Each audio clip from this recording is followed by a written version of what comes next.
What do you think of when you hear South Australia? I think of slabs and sharks.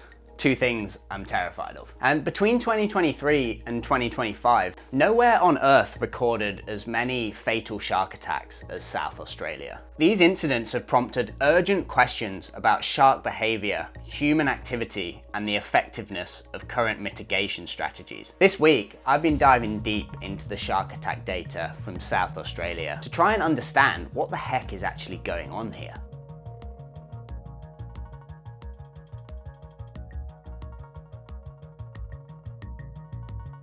Shark attack off Kangaroo Island. Mauled by a shark in the state's north. A surfer's been mauled to death in front of a dozen witnesses. The attack was swift and savage. These attacks have drawn international attention, and South Australia accounts for a significant portion of global shark-related fatalities during this period. South Australia also saw several non-fatal shark incidents. Is this surge of attacks just coincidental, or is there a deeper reason at play? Experts suggest that several factors may contribute to the increased frequency of attacks in South Oz.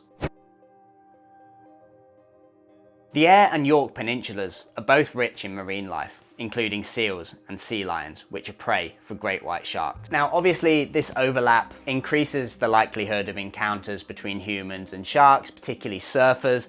This area is very wave rich and very attractive to surfers because it's underdeveloped, uncrowded. But South Oz is also the perfect environment for great whites. The same shark species involved in all of these attacks. Here you've got deep, nutrient-rich waters with so much marine life that great whites can feed on, and the coastline is largely undeveloped. So the growing popularity of surfing and other water sports has led to more people entering shark habitats, raising the chances of interactions, you know. It doesn't necessarily mean there are more sharks, but there are definitely more people surfing, so that alone is going to be a factor in the increasing statistics.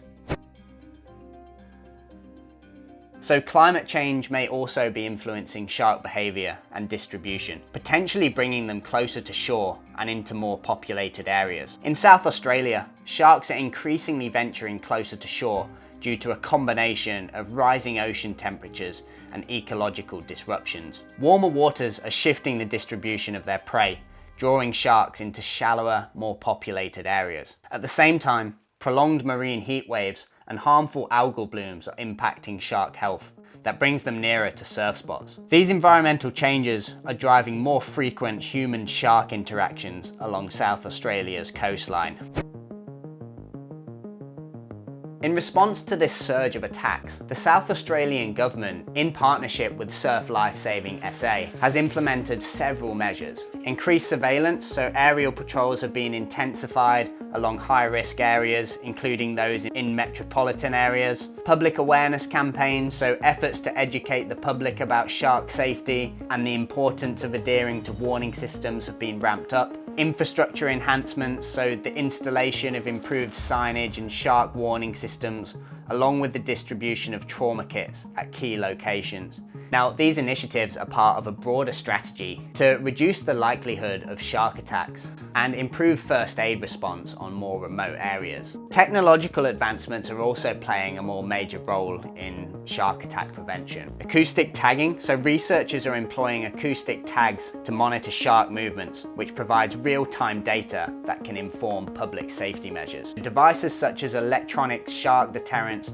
are being tested for their effectiveness in reducing encounters.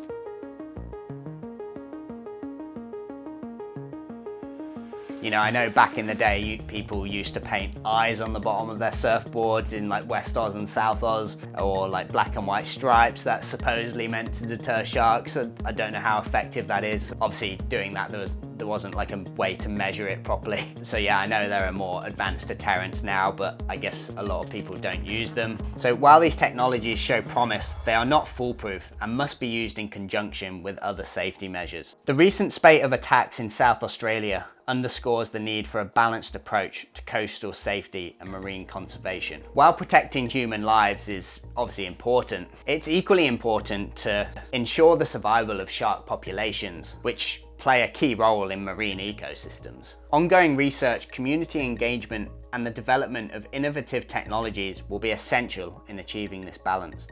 By fostering collaboration between scientists, policymakers and the public, South Oz can work towards creating safer surf spots. But as has always been the case in surfing these remote, sharky areas, you're going into their habitat and it's always going to be a risk that you take to ride waves in these places. So despite all these safety measures and deterrence and technology, surfing somewhere remote like South Oz, it's always going to be a risk factor, and it's one that I'm personally not willing to take.